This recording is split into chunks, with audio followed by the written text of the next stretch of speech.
Sahabat Kompas TV, kasus kematian Vina masih menjadi sorotan. Belakangan ini muncul ekstraksi percakapan lewat chat yang diperlihatkan oleh pengacara Saka Tatal, Edwin Partogi.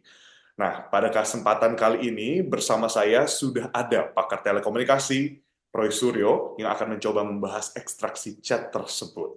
Nah, Mas Roy, tadi kita sudah sempat berbincang sedikit ya soal ekstraksi chat ini. Nah, ekstraksi chat ini muncul eh, lewat pengacara Saka Tatal, Edwin Partogi, yang mengungkap ekstraksi chat ini. Vina berbicara dengan temannya pada tahun 2016, Ya, sebelum ditemukan tewas. Nah, bagaimana analisis dari Mas Roy sendiri? baik. Yang pertama, terima kasih atas kesempatannya dan saya perlu sampaikan bahwa sampai saat ini, sampai ketika kita bicara ini, saya memang baru dikontak secara lisan dan itu pun unofficial. Artinya unofficial itu memang belum diminta secara resmi ataupun ada pihak-pihak yang resmi meminta untuk melakukan ini. Jadi karena sebelum secara resmi, bahan-bahan yang saya pakai sebagai uji analisis itu masih memang bahan yang sifatnya adalah bahan dari pihak tertentu. Jadi artinya kalau sudah secara resmi, biasa yang saya lakukan adalah saya harus mendapatkan bahannya secara official atau secara resmi. Misalnya apa? Misalnya alat bukti itu harus yang berdasarkan dari BAP yang sudah kalau itu berupa print out ya. Nah, jadi saya mesti cocokkan dulu apakah ini sesuai dengan yang ada di BAP. Kalau sesuai dengan yang ada di BAP, ini catatan saya, berarti itu sah. Artinya sah itu apa? Artinya sudah digunakan dalam persidangan tahun 2017 yang lalu berdasarkan kasus tahun 2016 ya. Artinya sudah ada yang pernah menguji itu dan saya tidak perlu ibaratnya apa? Saya tidak perlu menaruh curiga kepada pihak kepolisian atau pihak lain karena itu paling tidak sudah diperiksa oleh penyidik dan kedua sudah diperiksa oleh kejaksaan. Kalau sudah ada di berita acara pemeriksaan. Nah, namun andai kata ternyata nanti yang dibahas ini adalah bahan-bahan yang baru sama sekali, dulu belum pernah disajikan di dalam BAP, maka harus ada perlu satu uji analisis terlebih dahulu terhadap alat buktinya. Ini asalnya dari mana? Kalau itu berupa print out. Tetapi kalau itu berupa data elektronik, misalnya itu file dari Excel atau file dari Docs atau file dari apapun, asal jangan JPEG ya. Kalau JPEG kan berarti dia sudah print out. Tapi kalau dia masih bukti spreadsheet, saya bisa mengujinya. Itu misalnya dibuat kapan, kemudian apakah itu rekayasa atau tidak. Nah, karena gini, kita perlu sepakat dulu bahwa yang namanya ekstraksi itu sebenarnya adalah istilah ketika ada sebuah handphone yang handphone itu menjadi alat bukti, misalnya ada sebuah handphone, ini kemudian diperiksa oleh pihak yang berwenang untuk memeriksa. Nah, cara memeriksanya ada dua. Yang pertama adalah dilakukan uji namanya imaging dulu, di image. Kalau Yang kita pertama, mungkin imaging berarti ya, Mas Roy? menyampaikan, ya image itu kayak di copy atau di backup. Tapi kalau dalam istilah penyidikan biasanya itu dilakukan image karena program yang digunakan, software yang digunakan itu adalah imaging. Nah, setelah itu di image, nah data yang ada di situ itulah yang disebut sebagai diekstrak. Diekstrak itu adalah dibaca atau dibedah. Sehingga dari ekstraksi itu akan muncul sesuai dengan software yang extraction-nya. Ekstraktornya kayak apa? Ekstraktor itu untuk membuka apa, Mas? Gitu. Jadi untuk pemirsa Kompas yang saya hormati adalah untuk membuka banyak data. Istilahnya data itu adalah untuk membuka CDR, Call Data Record Information. Dari Call Data Record Information itu, CDRI itu, yang paling penting itu ada dua, yaitu di situ ada bentuk percakapannya, kemudian bentuk bentuk lognya. Log itu adalah catatan. Satu handphone ini kemudian melakukan kontak dengan apa saja. Jadi satu Kronologinya seperti itu ekstraksi, ya, Mas Roy? betul, betul. Satu ekstraksi itu memang berdasarkan kepada satu handphone tertentu. Jadi misalnya di situ ada banyak nomor, maka nomor-nomor itu adalah nomor yang bisa in atau nomornya bisa out. Misalnya adalah seperti ini. Jadi ada nomor itu bisa bisa in dan bisa out. Nah, itu Oke. ada nomor yang bisa in, Terlihat bisa out jelas misalnya. keterangan-keterangannya seperti itu ya, Mas ya? Betul, keterangan-keterangannya. Nah, tapi yang paling penting dari sini akan bisa ketahuan misalnya nomor itu, nah ini di awalnya. Nomor itu adalah, ini saya yakin Kompas sudah dapat yang lebih jelas ya, nanti tinggal di apa insert saja. Yaitu ada yang namanya IMEI, ya. IMEI itu kalau ibaratnya mobil, ya itu identification manufacturer engineering nomornya, ya. Jadi itu nomor rangkanya. Dan Nomor ada yang seri namanya seri IMSI, unit tersebut gitu ya, Mas ya? betul, dari handphonenya. Tapi Oke. ada yang namanya IMSI. IMSI itu adalah serial identifier dari kartu SIM-nya. Jadi ada dua identifikasi. Kalau Mobil itu ada nomor angka, kemudian ada nomor mesinnya. Nah, SIM card-nya itu adalah IMSI-nya. Nomor IMSI ini yang kemudian biasanya dikenal sebagai nomor handphone. Jadi kalau kalau kita biasanya pakai 08 sekian sekian sekian, nah di dalam IMSI itu biasanya depannya adalah kalau ada kodenya 510, 511 itu Indonesia ya gitu. Jadi tidak pakai 62 tapi pakai kode awalnya operator, kemudian setelah itu ada berapa digit. Kemudian ada juga nomor CCIC, itu adalah nomor untuk juga sama itu nomor yang tercetak pada kartu IMSI-nya. Jadi pada kartu card-nya. Itu kadang-kadang kan kita lihat kok banyak banget nih nomornya yang mana gitu. Nomor handphone itu pada IMSI, kalau kartu ya CCIC-nya itu adalah kartu yang biasanya dicetak untuk kode dari operator. Misalnya untuk mengaktifkan PUK-nya ya PUK-nya atau kalau kemudian kartu itu keblok, biasanya kita masukkan 19 sampai 22 digit artinya. Nah, jadi itulah yang harus dilihat terlebih dahulu. Jadi kalau ada sebuah hasil ekstraktor ya, itu hasil ekstraksinya tuh berupa CDRI dari satu nomor. Satu nomornya ini yang kemudian nanti akan muncul itu nomor siapa, di situ ada lognya, ada kemudian laknya dan lain sebagainya. Nah, kadang-kadang kenapa saya harus bilang Mas, ekstraktor itu berbeda-beda. Ada ekstraktor itu bisa mengungkap dengan sangat detail yang namanya CDRI itu, call data record formation, tidak hanya log, artinya tidak hanya telepon masuk, telepon keluar, dan isi percakapannya tidak hanya itu, tapi bisa juga memuat lak. Lak itu adalah location activation-nya, ya gitu. Jadi artinya memuat di mana dia lokasinya. Jadi lokasinya ada di mana. Jadi lokasi itu berdasarkan BTS, base transfer station-nya. Artinya pemancarnya, tiang tower pemancarnya. Biasanya di situ juga bisa ketahuan. Nah, yang saya pernah terima di kasus Vina ini memang tidak ada laknya gitu. Tapi nanti makanya kalau itu terjadi saya nanti akan meningkat, misalnya saya diminta secara resmi, saya akan coba kejar, adakah yang ada laknya. Nah, kalau yang ada laknya, udah selesai nih, gampang banget gitu. Kalau ada laknya kan jelas nanti, tidak perlu diperdebatkan lagi pada kondisi yang bersangkutan. Waktu itu di pertengahan tahun 2016, yang bersangkutan ada di mana, kemudian yang dituju yang di SMS ada di mana, itu keluar semua. Gitu loh, gitu. Nah, hanya masalahnya adalah, apakah data itu masih ada? Karena kalau data itu masih ada, berarti kan harus ada dua objek yang kita periksa. Handphone dari Vina itu apakah masih disimpan oleh jaksa, karena kalau dulu misalnya disimpan oleh penyidik, kemudian disimpan oleh jaksa, itu barangnya masih ada nggak? Gitu. Barangnya masih ada pun, masih bisa nggak nanti diaktifkan kembali? Karena sudah 8 tahun kan gitu. Jadi mungkin baterainya sudah dicari baterai yang pas lagi. Kalau charger saya kira masih sama. Tapi kalau diaktifkan masih mungkin atau enggak. Dan yang kedua, apakah data yang ada tersimpan di operator, kalau tidak ada di handphone, itu ada di operator, itu masih bisa backupnya dibuka. Karena sudah sekian tahun kan.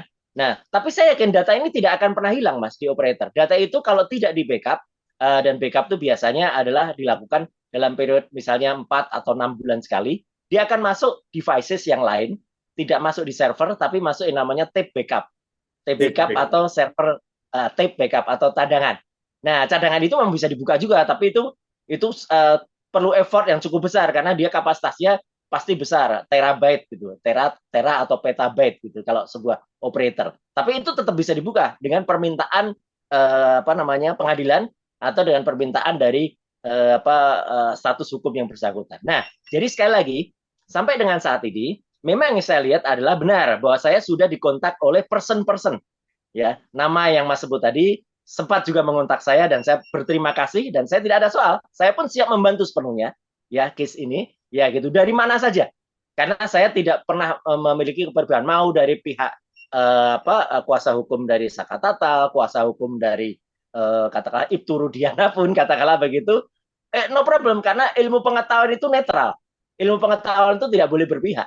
A ya saya katakan A, B ya saya katakan B. Nah, disinilah kemarin sempat mulai muncul ada pertanyaan-pertanyaan, Mas. Saya terus saja ya gitu. Betul, ada pertanyaan betul. Karena banyak pertanyaan sempat muncul ada komunikasi ya yang dilakukan oleh almarhumah Vina kepada seseorang yang disebut sebagai Mac ya gitu ya, dipanggil aja Mac gitu. Ya. Dan sempat memang tadi perbincangan, kenapa jamnya kok sore gitu? 15 lebih 16. Ya. Itu bukan sore. Jam yang ada di dalam ekstraktor apapun biasanya settingnya adalah setting jam internasional yang disebut sebagai Universal Time ya Mas ya. Betul, Universal Time Code (UTC). Dulu orang mengenal sebagai Greenwich atau GMT. Itu bedanya apa, Mas? Bedanya dengan waktu Indonesia Barat adalah 7 jam.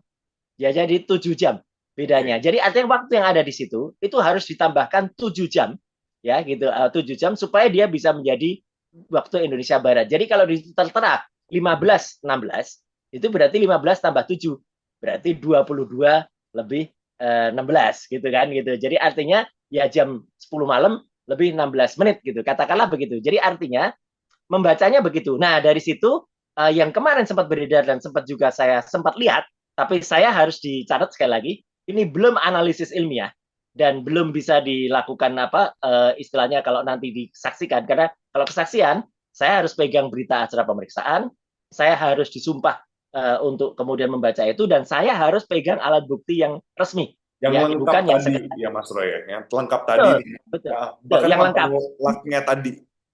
Betul, enggak perlu sampai itu. Oh, nggak perlu Karena sampai itu. kalaupun misalnya dari berita acara pemeriksaan, ya sama, fotokopinya itu sama, itu sudah sah, sudah bisa. Karena setidak-tidaknya kita patut percaya bahwa kepolisian dan kejaksaan sudah melakukan tugasnya dengan benar. Kecuali, dalam tanda kutip, kecuali fotokopi yang beredar selama ini atau yang ditunjukkan oleh lawyer, misalnya Pak Partogi dan misalnya oleh lawyer pihak sana, ternyata beda dengan yang ada di BAP. Nah, ini harus dicek mana kemudian yang membuat yang baru. Kalaupun ada yang baru dan katakan itu benar, print out, saya harus lihat bukti elektroniknya. Karena Undang-Undang Informasi Transaksi Elektronik yang kebetulan saya ikut buat waktu tahun 2008 dulu, dan itu sudah direvisi sampai 3 kali, Undang-Undang 11 2008, direvisi menjadi Undang-Undang nomor 19 tahun 2016, dan terakhir direvisi nomor 1 tahun 2024, semua tetap sama di pasal 5 ayat 1. Pasal 5 ayat 1 itu mengatakan, bukti elektronik sah Mas sebagai alat bukti hukum, tapi harus dilengkapi dengan dokumen elektroniknya. Arti dokumen elektronik apa? Yaitu dokumen berupa filenya, file apa dalam extension Excel atau file extension doc, tapi bukan file extension JPEG ya atau gambar. Karena kalau gambar berarti itu cuman dari fotokopi itu kemudian difoto kemudian muncul menjadi gambar JPEG gitu. Nah, jadi dari situ baru Mas terungkap. Tapi artinya gini, kalau itu sudah terungkap, ya sudah. Sebenarnya clear banget kasus Vina ini nggak perlu berkepanjangan sampai berbulan-bulan. Karena dari situ jelas kapan terakhir handphonenya aktif, kemudian apalagi kalau tadi Mas yang Mas juga sampaikan, apalagi kalau ternyata pihak dari penyidik atau pihak dari misalnya pengadilan bisa memanggil operator dan menghadirkan hasil ekstraksi yang ekstraktornya itu memang detail ya gitu. Jadi ada laknya. Nah kalau ada laknya, udah gampang banget lah CCTV yang kemudian diperbincangkan dan sebagainya, itu nggak perlu lagi nyari. Sekarang kan masih bertanya, katanya ada 9, ada yang dari minimarket, ada yang dari perumahan elit, ada yang dari dekat jembatan Talun dan lain sebagainya. Nggak perlu jauh-jauh ke sana karena dari sisi handphonenya saja itu sudah benar-benar menunjukkan mempointing posisi BTS atau base transceiver mana sehingga dia bisa cepat akan ketahuan apakah memang di pinggir jembatan terakhir itu komunikasi atau di dekat flyover atau terakhir komunikasinya masih aktif itu ada di dekat sekolah yang tempat dia kanon itu apa dilakukan apa ya rura paksa dan lain sebagainya atau di tempat lain itu Mas gitu. Oke, Mas Roy tadi menarik untuk bagian untuk mengetahui tower BTS mana bahkan yang sampai yang Ya, dipakai saat mengirimkan pesan tersebut. Nah, betul. tapi apakah itu seakurat itu dan apa yang sebenarnya mempersulit untuk mengecek lag tadi, Mas Roy? Ya, sebenarnya gini, memang harus akurat. Karena alat uji elektronik ini kan memang harus akurat dan ini biasanya memang kita pakai. Artinya kita pakai. Jadi kayak Mas ingat mungkin dulu ada kasus misalnya yang terkenal banget tuh ada apa namanya teror di Jalan Tamrin gitu ya. Nah di Ya. Jalan Tamrin yang waktu itu ada di yang ngulas Pak Tito waktu itu belum Kapolri gitu ya. Beliau mengukakan dengan sangat detail. Atau bahkan kasus yang sama dengan orang yang sama dan kebetulan saya juga ikut bantu yaitu kasus tentang Tommy Soeharto gitu ya. Dia ada di mana waktu itu. Nah, itu kan kita juga mendeteksinya dan itu ditulis dalam bukunya Pak Tito. Gitu gitu apa saya juga ada di nama saya ada di situ. Itu juga bahwa waktu itu kita ikuti kalau bukan yang bersangkutan, orang terdekatnya. Nah, orang terdekatnya waktu itu dapat terungkap ternyata ada di perumahan namanya Maleo di Tangerang Selatan gitu ya. Nah, akhirnya ketangkepnya juga di situ. Nah, jadi itu detail banget. Karena base transfer station itu memang bisa mendeteksi sampai ke titik paling dekat. Ya, terutama kalau ada di perkotaan atau katakanlah kalau itu di Cirebon, ya meskipun itu BTS-nya masih berupa tower yang tinggi dan tower itu radiusnya biasanya ada sekitar 100 sampai 200 meter. Tetapi kalau itu ternyata ada tempat-tempat atau ada perumahan misalnya, nah itu kan ada perumahan itu. Nah kalau perumahan itu ternyata di situ ada BTS yang sifatnya adalah micro cell atau bahkan nanosel ya nanosel atau kalau di dalam gedung kadang-kadang ada namanya picocell. Nah, itu bisa teridentifikasi juga. Jadi di situ Sampai ada misalnya ada kode. letak-letaknya bahkan, Mas. Betul, betul. Misalnya di studio Kompas gitu misalnya. Itu mungkin saja di dalam gedung karena dulu ada kepentingan wah kalau di sini kok blank spot ya gitu. Nah, akhirnya pihak gedung biasanya minta kepada operator untuk memasang yang namanya picocell atau nanosel.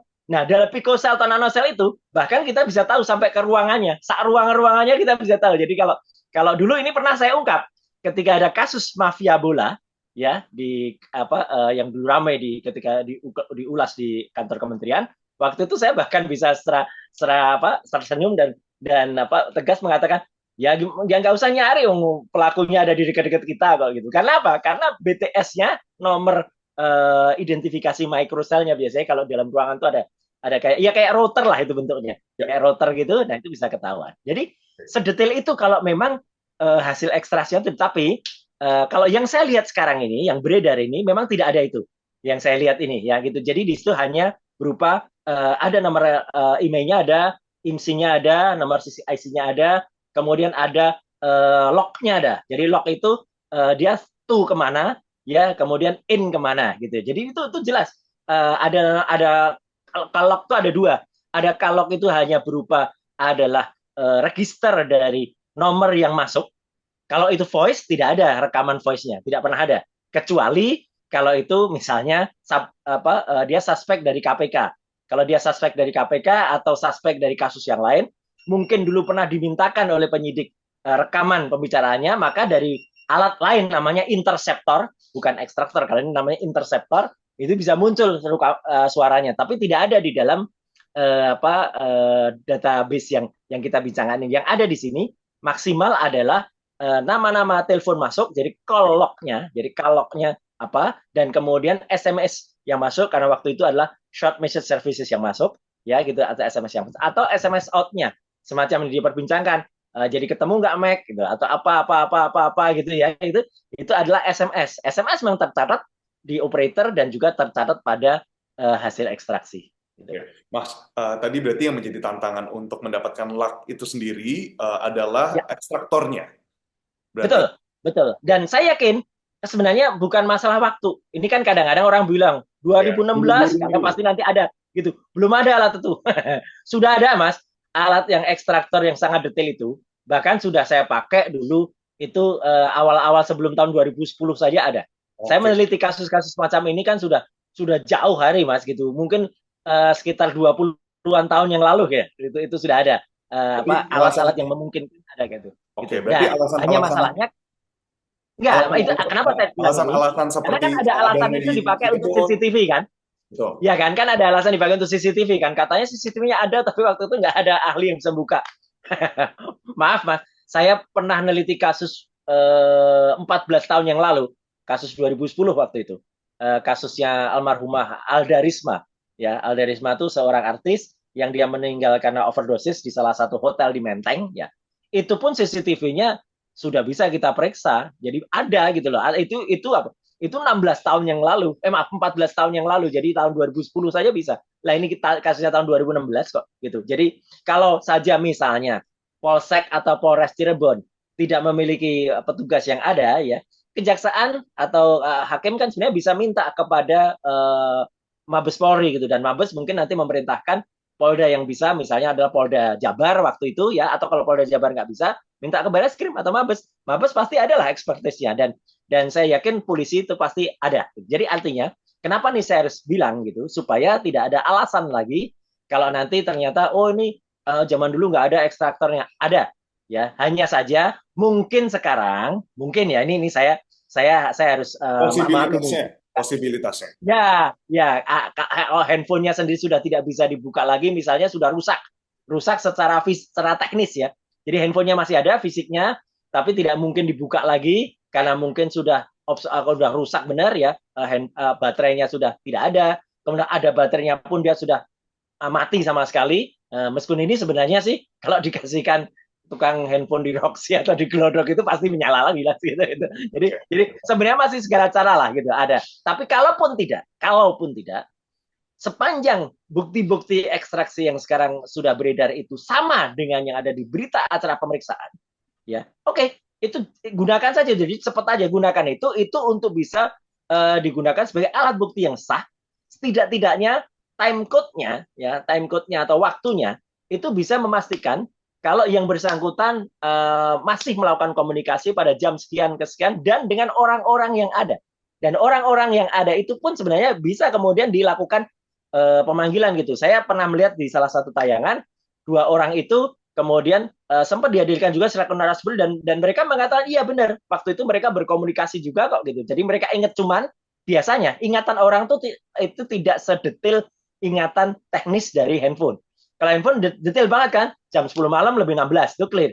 Kalau ingatan orang kan kadang-kadang wah mungkin sore ya, ternyata malam gitu lah gitu. Atau kapan gitu kadang-kadang. Makanya kesaksian orang itu sekali lagi dengan segala hormat saya, ya kadang-kadang bisa saja dia dilalat atau dicabut ya gitu. Karena apa? Ingatan orang itu memang pendek, tidak sepanjang ingatan dari atau catatan digital evidence yang ada di handphone. Tapi sekali lagi, kalau kepolisian dan kejaksaan dan juga kasus ini mau diteliti secara sains, alias scientific crime investigation, selalu yang disampaikan oleh petinggi-petinggi, ya lakukan ini analisis secara ilmiah ini melalui data ekstraksi handphone, melalui nanti CDR yang ada, call data reconfirmation, dan pastikan juga apakah semua itu sudah pernah diajukan di dalam persidangan, ya buktinya itu ada atau kalau itu ada di sana dan sesuai sama, tidak ada rekayasa, kan tadi ada pertanyaan apa rekayasa apa enggak, nah itu juga bisa. Jadi kadang-kadang ada aja kreativitas yang saya sebut kreativitas yang itu kadang-kadang di print lagi, kemudian diketik lagi, kemudian hanya disajikan print out. Kalau hanya berupa print out, sekali lagi, tidak bisa digunakan, apalagi print out itu berbeda dengan yang ada di BAP. Tapi kalau print out-nya sama dengan yang ada di BAP, daripada kita mengulang lagi BAP, ya udah, pastinya kan ada orang bertanggung jawab. Dan biasanya petugas dari kepolisian yang ditugaskan itu, setidak-tidaknya dia memiliki kompetensi untuk melakukan ekstraksi itu. Karena kan saya lihat ada beberapa halaman itu hasil ekstraksinya. Ada yang sampul depannya yang dia menunjukkan identifikasi handphone, ada kemudian log-nya, kemudian ada juga isi dari handphonenya. Soalnya kan ada juga tuh yang saya sempat lihat sekilas ya. Saya belum melakukan analisis detail kata resmi karena saya memang belum diminta. Ya. Ini maksudnya apa? Kok ada gambar-gambar beberapa orang, ada JPEG. Nah, itu berarti gambar itu memang ada di dalam handphone yang bersangkutan. Handphone itu kalau diekstraksi muncul semua gitu gambar-gambar atau bahkan sisa gambar yang pernah di-delete pun itu bisa ditampilkan kembali. Dulu saya pernah ini mengungkap kasus kayak gini. Jadi ada penganiayaan seseorang di salah satu hotel di dekat Kompas ya, di Selipi, di Ibis ya, itu melibatkan salah satu anak buah artis. Waktu dia menganiaya anak buahnya, kemudian gambar-gambarnya sudah dihapus, tapi kemudian handphonenya dihadirkan. Saya diminta oleh kepolisian waktu itu untuk kemudian melakukan ekstraksi terhadap handphone itu. Saya gunakan ekstraktor yang betul keluar semua, Mas. Keluar semua. Gambar-gambarnya banget. Sudah bisa keluar. Bisa keluar gitu. Kalau ekstraktornya itu memang ya lumayan canggih dan orang yang melakukan ekstraksi bisa, Mas.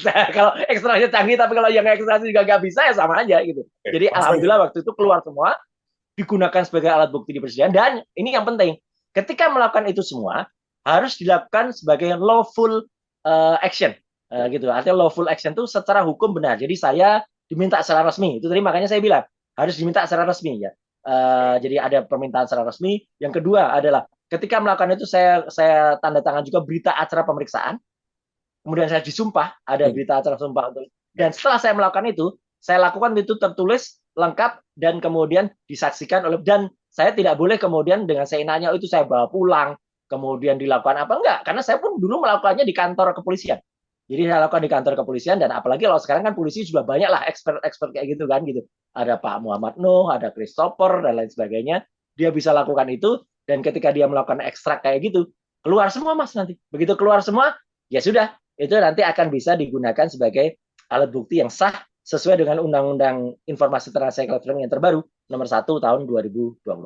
Oke, Mas Roy, tadi menarik untuk di bagian tadi yang kita lihat itu adalah log keluar dan Ya, masuk, baik telepon maupun ya, pesan, seperti itu. SMS. Nah, tapi apakah dari tadi kita udah bicara banyak, Mas Roy juga dijelaskan setelah proses Ya, ekstraksi ini. Nah, ya, tadi nggak jadi alasan, ada dari bisa meminta ke operator, lalu juga kita tahu ya, bisa melihat tergantung ekstraktornya dan bagaimana nanti yang betul. dilibatkan siapa. Ya, Nah, tapi ya. apakah saya penasaran betul? Apakah suara juga bisa diekstraksi nantinya, bukan hanya pesan Ini, teks seperti itu? ya, saya harus bilang Mas, suara itu besar kemungkinan dalam kasus Vina tidak ada, ya, besar kemungkinan, ya. Kenapa? Kenapa? Kenapa?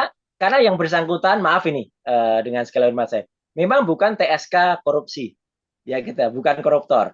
Kalau dia tersangka sebagai kasus korupsi atau dia tersangka koruptor, dia suspek itu, biasanya KPK itu kemudian melakukan yang namanya interceptor, ya, melakukan alat namanya interceptor atau melakukan intersepsi terhadap seseorang. Dan ini pun hanya pihak-pihak tertentu yang boleh melakukan, gitu loh. Oke. Ini pernah terjadi dulu. Saya pernah diminta oleh salah satu instansi resmi ya waktu itu untuk melakukan intersepsi ya beberapa tahun yang lalu. Tapi saya bilang saya tidak punya kewenangan atau hak untuk melakukan itu. Jadi kerjasama saja dengan pihak yang biasa melakukan itu. Dan ternyata ketika melakukan itu, ya alhamdulillahnya orang yang bersangkutan, kebetulan dia memang TSK gitu korupsi, koruptor, ternyata sudah dilakukan interceptor oleh institusi yang melakukan penyidikan terhadap hal itu dan bisa muncul ini sudah kok datanya sudah ada semenjak 2 tahun yang lalu gitu. Jadi ya 2 tahun yang lalu omongannya ada Mas gitu. Karena apa? Karena pembicaraan itu memang sudah terekam. Tapi Mengapa kasus Vina saya ini tidak yakin bisa diintersepsi, Mas Roy? enggak. Saya yakin tidak. Karena apa? Ya, mohon maaf ini sebelumnya. Vina memang bukan siapa-siapa. Vina Eki sebelumnya bukan siapa-siapa. Kalau saja mungkin mereka itu adalah pejabat publik awalnya, gitu ya, atau level ataupun kalau bukan pejabat publik adalah orang yang dituduh melakukan tindakan tercela korupsi, mungkin sudah ada pihak lain yang melakukan intersepsi. Itu kasus yang dulu pernah juga saya bantu. Jadi ketika aparat ini melakukan itu, saya bilang coba aja cek ke institusi sebelah, saya bilang gitu. Siapa tahu dia punya. Ternyata ada. Ya udah, kerjasama aja, clear. Udah, jadi kalau muncul semua rekaman pembicaraannya bahkan semenjak 2 tahun sebelumnya. Gitu. Tapi yang ada di dalam data yang kalau diekstraksi secara handphone, ya gitu, atau itu yang dilakukan secara dari operator tidak pernah menyimpan rekaman suara, ya gitu. Operator tidak pernah menyimpan rekaman suara itu sepanjang memang tidak diminta, dan diminta pun operator juga tidak berhak. Apalagi sekarang ada Undang-Undang Perlindungan Data Pribadi ya nomor 27 tahun 2022 ya, artinya di situ memang rekaman data pribadi itu bukan di operator, tetapi dia justru ada pada pihak aparat yang memang memiliki wewenang atau memiliki hak secara hukum untuk melakukan lawful interception.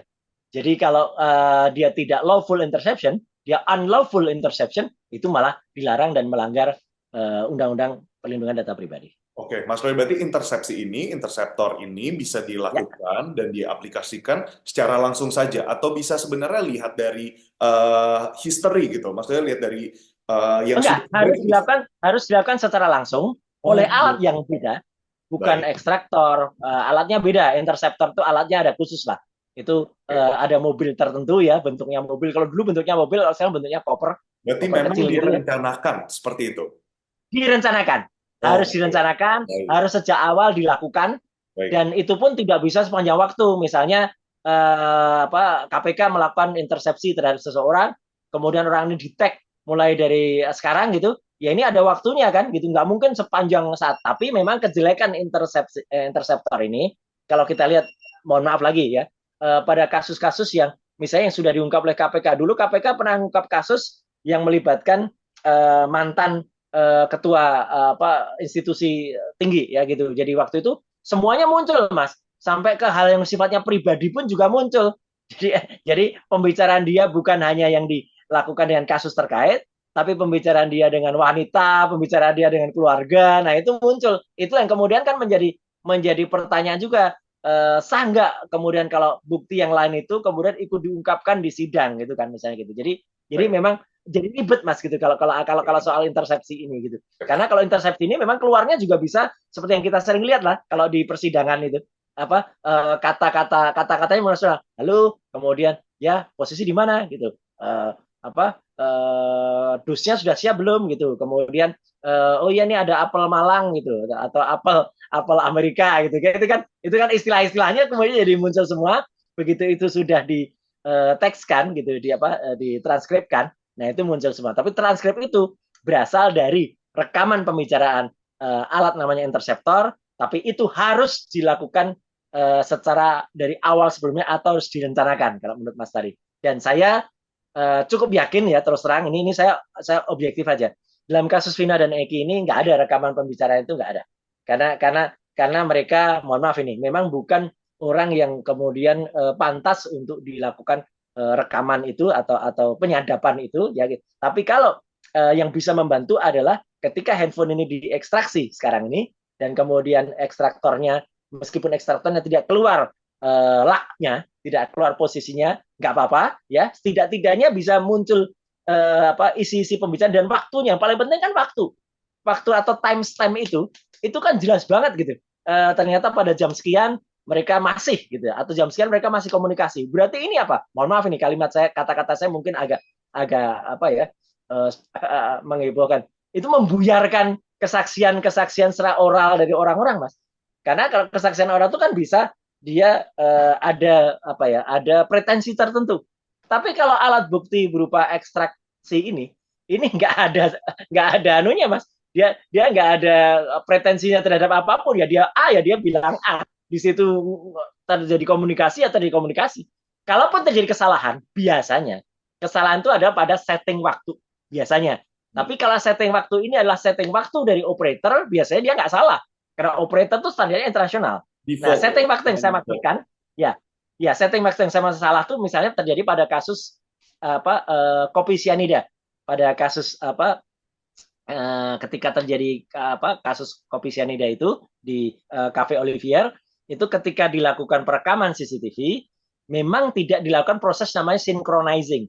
Ya, jadi gini, uh, sinkronisasi waktu ini memang penting. Makanya sejak awal, ketika pertama kali print out dari ekstraksi ini muncul, itu sudah ada statement dari pihak-pihak tertentu mengatakan, oh ini waktunya nggak mungkin, kenapa sore hari gitu kan? Nah, saya bilang waktu itu langsung ya gitu. Saya tidak memihak manapun ya. Saya bilang semua harus hati-hati karena bukti daripada ekstraksi itu biasanya dari operator dan operator itu biasanya menggunakan standar waktu yaitu UTC atau Universal Time Code. Jadi itu enak gitu. Kalau kalau CDR atau kalau data record information dari handphone itu enak. Nah, yang menjadi sering masalah adalah rekaman CCTV atau rekaman-rekaman pada kamera-kamera pengawas. Kalau rekaman kamera pengawas itu memang tidak ada setting internasionalnya.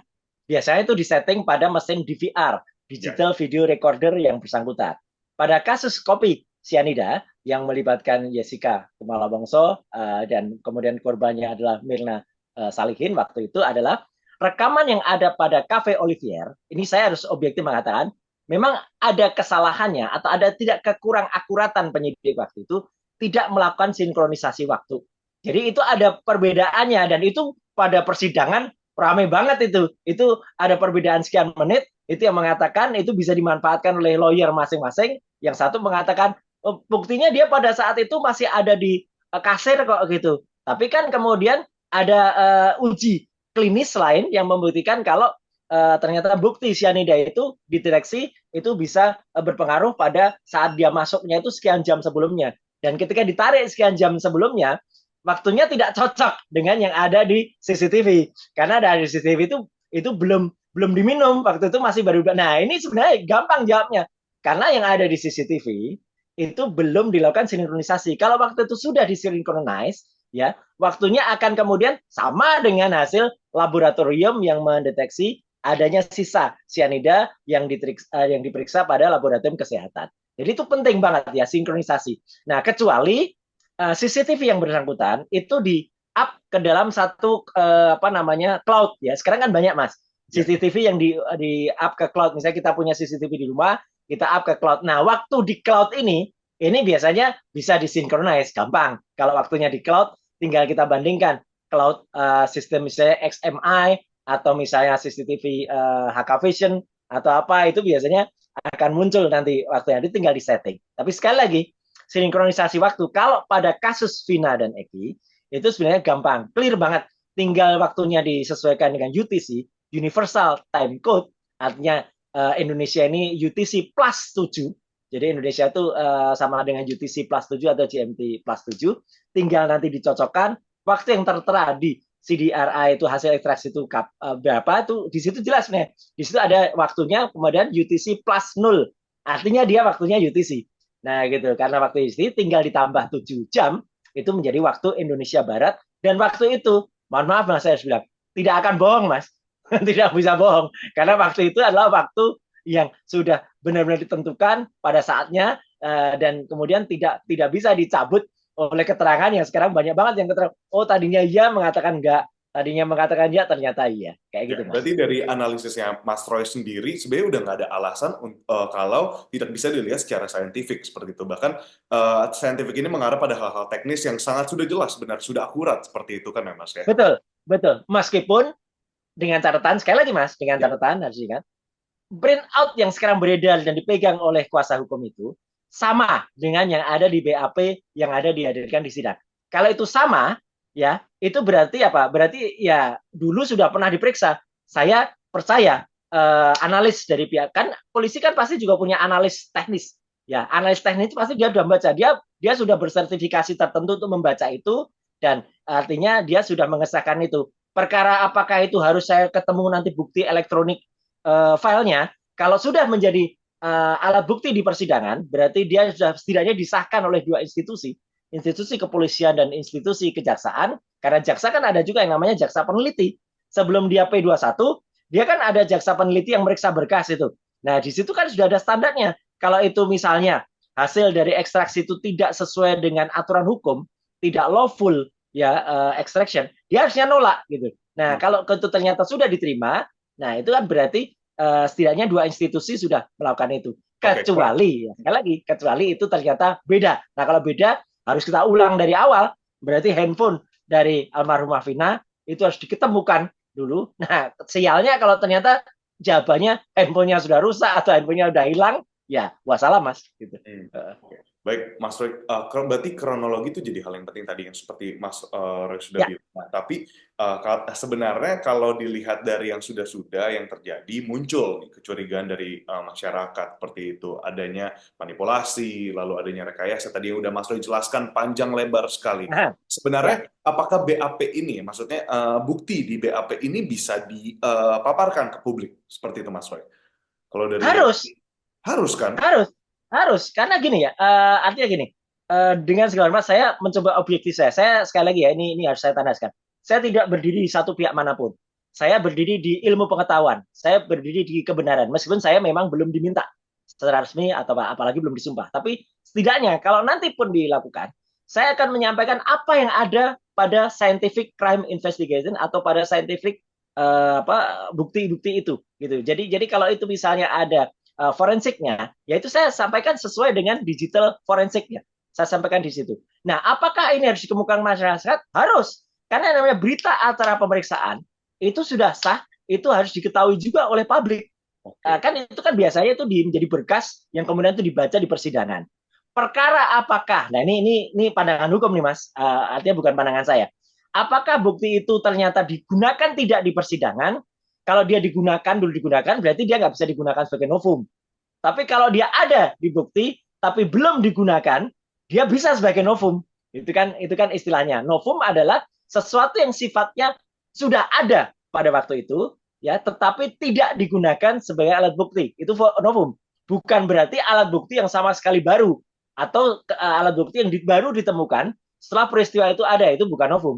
Tapi kalau itu alat bukti itu memang sudah ada sebelumnya dulu, tapi tidak diungkapkan di persidangan, ya meskipun itu ada di dalam berkas acara, itu masih bisa dilakukan sebagai novum. Dan ini bukan istilah hukum ya, bukan istilah hukum nanti katakan oh itu nggak bisa lagi karena itu apa istilahnya apa nebis and indem atau apa gitu karena itu perkara yang sama nggak bisa dibahas lagi atau itu bukti yang sama nggak bisa diajukan lagi. Sepanjang itu belum dibuka di persidangan, Masih itu sah. harus dibuka, masih sah, apalagi itu memudahkan untuk kemudian diteliti. Karena kalau itu sudah ada di berita acara pemeriksaan, mudah bagi kita, Mas. Siapapun ya, bukan hanya saya ya, pakar telematika yang lain atau digital forensic yang lain akan mudah untuk membaca. Dia nggak perlu repot-repot lagi harus melakukan ekstraksi awal atau ekstraksi ulang dari yang ada karena saya khawatir itu nggak akan mudah gitu loh. Sama seperti CCTV, dulu saya pernah ditanya, Mas mungkin nggak ditemukan CCTV-nya? Nah, kalau dulu nggak pernah ada yang ngerekam, artinya nggak pernah ada yang menyelamatkan CCTV itu, hard disk itu nggak pernah disimpan, ya repot sudah 8 tahun yang lalu kan itu pasti akan tertimpa-timpa dengan rekaman yang lain. Tapi kalau waktu dulu hard disk dari DVR itu pernah disimpan dan kemudian itu misalnya di apa ya disegel atau kemudian baru akan dibuka lagi di persidangan karena dulu mungkin nggak ada yang bisa buka.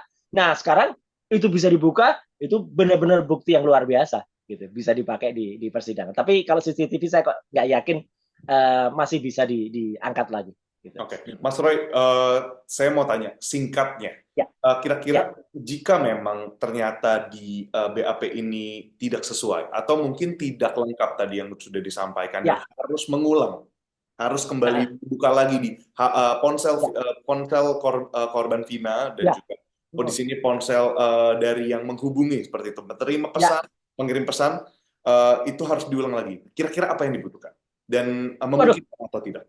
saya terus terang bilang secara ada ya objektif dan apa istilahnya daripada membuat harapan yang kemudian atau istilah sekarang membuat PHP gitu ya pemberian informasi. Kalau itu harus diulang lagi terus terang agak sulit mas. Sulitnya apa? Satu, belum tentu handphone yang bersangkutan itu masih tersimpan dengan baik ya karena yang namanya berkas itu kan berkas itu dari kepolisian pada saat P19 P21 tuh bolak balik itu berkasnya semua juga ngikut dan ternyata misalnya pun masih ada gitu, itu kan perlu misalnya alat juga untuk membuka kembali. Ya mungkin kalau secara teknis ya, kalau secara teknis kadang-kadang kan kalau charger sih mungkin masih bisa sama lah gitu. Apalagi itu kan sudah kelihatan di situ merek merek handphonenya kan juga ada di situ merek handphonenya muncul. Itu mungkin bisa gampang bisa dilakukan apa ya? Bahkan seperti itu. Dilakukan ya adalah orang-orang atau kan kalau gampangnya kalau di sini orang-orang di Roxy atau di Glodok Oke. itu pasti ada. Nah, cuman apakah itu masih mungkin dibuka? Nah, itu kan menjadi pertanyaan besar kita gitu. Karena belum tentu juga itu mudah mudah dilakukan. Itu kan maaf ini kan merek handphonenya kan S ya. S yang cukup terkenal gitu. Galaxy S4 Lite gitu kalau yang saya baca di situ. Nah, itu kan casernya gampang, ini gampang. Cuman apakah masih bisa? Nah, kalau ternyata itu satu barangnya masih ada, apakah masih mungkin secara teknis itu dilakukan lagi ya? Dan yang kedua, kalaupun itu memang masih mungkin ya, kalau apakah masih ada? Harus ada. Barang-barang bukti digital itu nggak mungkin hilang, Mas. Tidak boleh Kecuali, hilang ini ya. kecuali ya, kecuali ada orang yang merekayasa itu. Contoh kan, ini saya contohkan lagi. Contoh kan kemarin yang sempat melakukan PK itu kan sempat dia pada saat sebelum berangkat ke Bandung, ya, itu kan dia sempat ada di sosmednya. Nah, kemudian dia sempat menuliskan, saya berangkat ke Bandung ya, gitu. Nah, kemudian dia waktu dia di Bandung, semua ada tadi di sosmednya. Tapi setelah kemudian itu diperiksa oleh penyidik, mohon maaf nih ya, kemudian pulang-pulang nggak ada, gitu. Bukti itu. Untung netizen, ya namanya netizen ya, mah benar netizen dengan segala komennya, gitu. Netizen tuh sempat merekam, sempat men-screenshot sempat melakukan tangkapan layar terhadap sosmed dia. Nah, udah.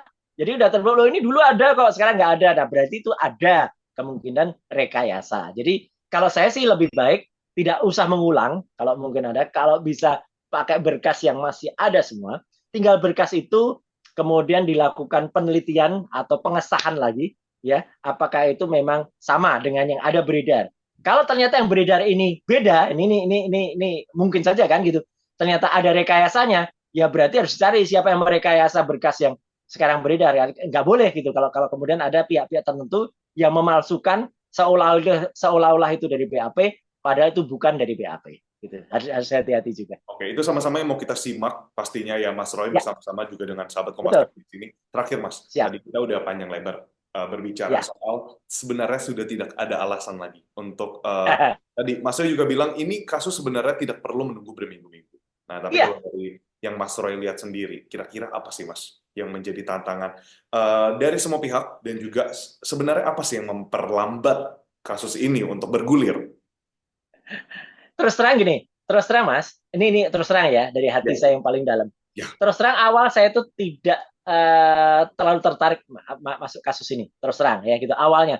Karena apa? Kasus ini sebenarnya simple, simple gitu sebenarnya. Kasus-kasus macam ini itu yang setara dengan ini, itu dengan mudah dan cepat sekali. Kepolisian tuh cepat kok ngungkap kasus kayak gini. Seperti saya tadi lihat sampaikan, kasus bom Tamrin, kasus Tommy, kasus ada perampokan di mana itu dengan cepat bukti CCTV, kemudian bukti rekaman handphone tuh cepet banget. Hitungannya bahkan kadang-kadang hitungannya bukan minggu, hitungannya hari atau bahkan jam udah langsung keluar. So, kasus ini kok panjang banget gitu. Jadi waktu itu saya terus terang melihat ada apa sih kasus ini gitu. Nah, kemudian mulai muncul bahwa kemungkinan besar ini ada kesalahan di awal, kesalahan prosedur di awal yang tadinya sebenarnya kasus A hanya kasus 33 gitu, 33 itu kecelakaan gitu ya.